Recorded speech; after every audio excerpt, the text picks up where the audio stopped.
So for me, as a person who doesn't know too much about this, I was always wondering, uh, is when we talk about Bigfoot, is these creatures synonyms Yeti and Sasquatch, or these are maybe different type of cryptids, but maybe from the same family of species? So Sasquatch is an anglicization. So it's a Native American word for the exact tribe escapes me. I'm sorry about this. It's one of the tribes on the eastern coast ish, but it's not quite Sasquatch. They have it's an English rendering of a Native American word.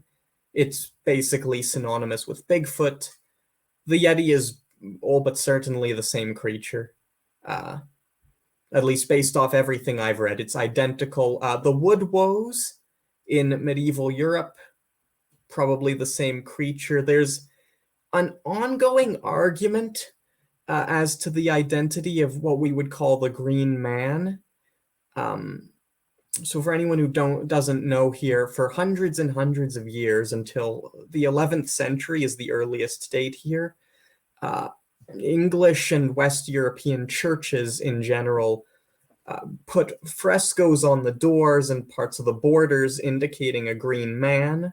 These frescoes were modeled in the real world at holidays such as May Day, when people would dress up as the Green Man. It was basically a hairy man or leafy man of the woods.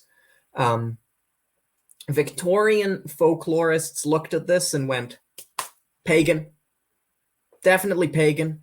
100% pagan, 3 bajillion% pagan. Unfortunately, archaeology has not been able to find any evidence of the Green Man prior to the Christianization of Europe.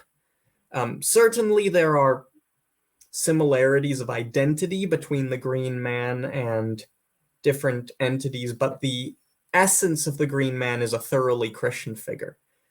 There was a lovely little booklet by Jeremy Hart called The Green Man, published about a decade ago on this exact topic. But as I said, I think he sort of overstates the argument for Green Man being basically a Christian invention.